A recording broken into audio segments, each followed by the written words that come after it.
What's up, everybody? How's everybody doing today? Hopefully you guys are all doing fine. This was a little bit of a cool bit of information that I got, and I thought it'd be an interesting topic for a video.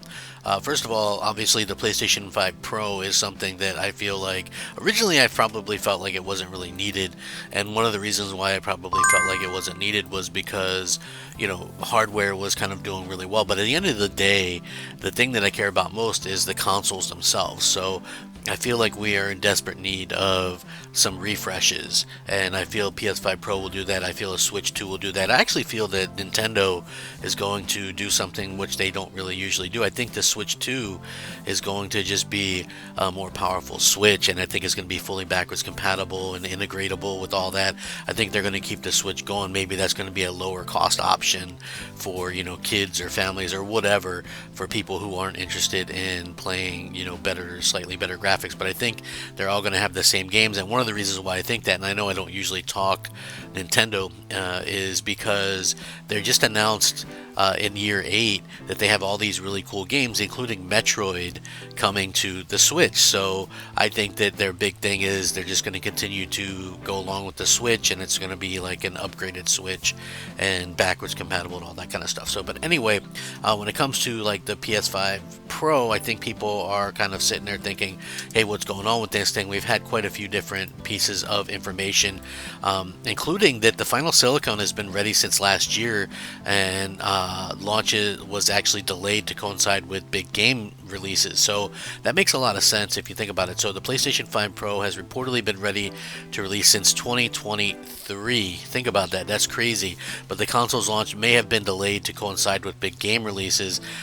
There was an actual leak with this, and I'll link this in the description below. You guys can check that out and let me know what you guys think. Anyway, they commented on the upcoming mid-generation hardware refresh from Sony, saying that at some point the console was unlikely to be released. Work continued, however, and the system's final silicon was completed and ready for release last year.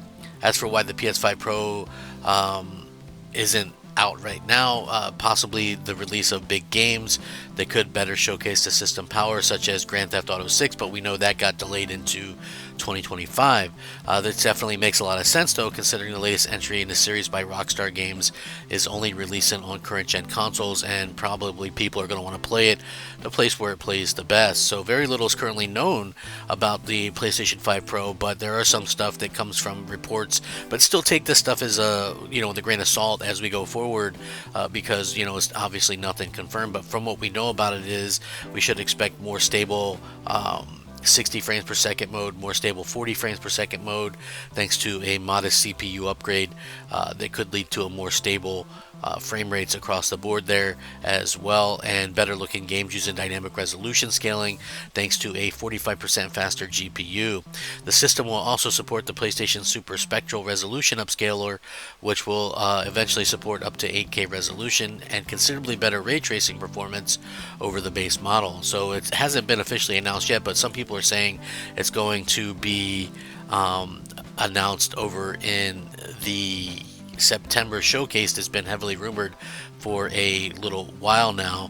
And again, Sony supposedly is going to have a good amount of games and things like that in 2025, so maybe that's why they're waiting for a holiday. I mean, obviously holiday are known for selling these type of things and things like that people are going to go out and run out and buy.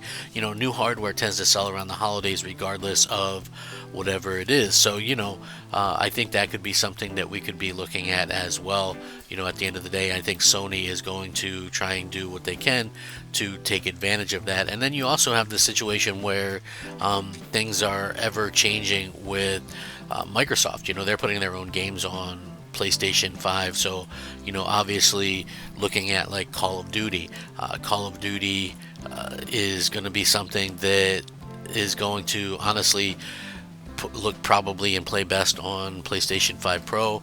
You even have stuff coming out next year like Doom, that again is going to look and play best on the PS5 Pro. So that's something that they're going to be able to do as well. They're going to be able to be utilizing the DLSS equivalent, which is going to upscale games that would be 1080p to 4K. Obviously, this is something that has been corroborated by a lot of people. So basically, if you didn't know what that meant, so a lot of times for this generation anyway, a lot of us have been wanting that 60 frames mark, and sometimes even more than that. And to get that, most games that have been 60 frames have kind of had lower resolution, like 1080p, or maybe even a little bit less than that. But what this does, the DLSS equivalent, is going to like upscale it, and it's almost non-noticeable, and sometimes looks just as good as native 4K. So you're going to be able to get that, and even though it probably won't increase like frame rates per se, you're going to be able to get a better frame rate because of this technology. So there's been a lot of documentation over at Digital Foundry who have corroborated via its own sources that the PS5 tech specs, pro tech specs, which recently appeared online, were authentic. Not only that, but Sony actually had those specs removed due to copyright and things like that. So it's easy to sit there and look at it and go, okay, well, it does indeed look like the PlayStation 5 Pro is something that is definitely happening. And Sony, even though they don't have their own games, obviously a lot of people, we get caught up in this whole exclusive thing where we talk about exclusives, and I do think exclusives are important, but at the end of the day, I also feel like it's interesting because the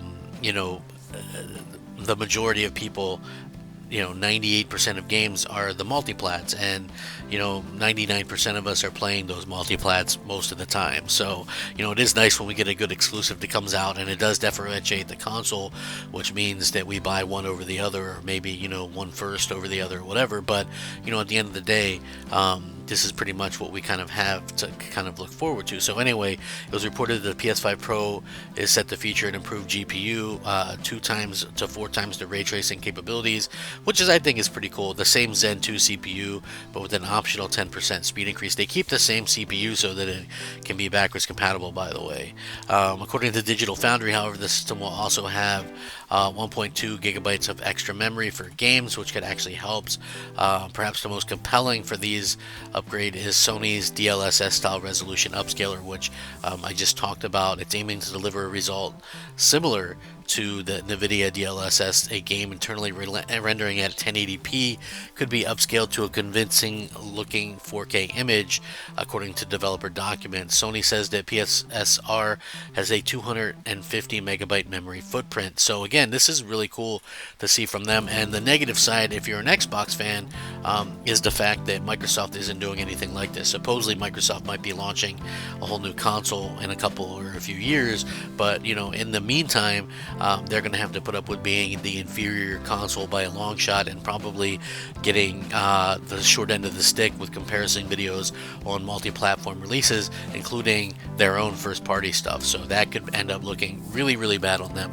But anyway, I'm going to go ahead and link this in the description below, and you guys can check it out. For me anyway, like as an Xbox fan, I look at this and I just go, I think that I wish that Microsoft had done something differently. I guess hindsight is 2020, and you kind of look at it and you go, okay, well, what could Microsoft have done differently? Well, I think obviously maybe not come out with 2 SKUs that they already had, because then you're looking at, if you want to do a better SKU down the road, you have 3 SKUs that you have to support. And that's, I think, a lot on developers, and they probably kind of tied their hands together with that. When you look at this and you go, okay, well, Microsoft really kind of were thinking, hey, well, people are going to want to buy this, and they did. Whatever estimated amount of Xbox Series consoles there are, I think it's 24 million. Half of those are the cheaper SKU, because that was the one that you could get during the lockdowns and things like that. So maybe it was the right move. Would they only have 12, 13 million consoles sold otherwise? Maybe.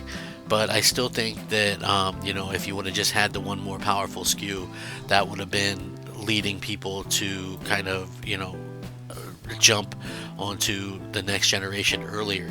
Like, again, I don't think this generation has really done that much for people to kind of make them kind of jump. And when you look at it and you see, okay, well, 50% of people are still on PS4 as opposed to PS5, then it really kind of reiterates that whole thought process that there's been nothing that's really been that amazing to make people upgrade. And then the same thing with Xbox. Xbox hasn't really done that. There seem to be abandoning the Xbox One now, but for the most part, the big games, the Fortnites, the Minecrafts, the Apex Legends, all that stuff is still regularly updated on the Xbox One. So there's not really that huge reason to leave just yet. So anyway, I'd appreciate you guys leaving some feedback. I'm Crap Gamer. This has been Crap Gamer Reviews. Thanks for watching. Crap Gamer out.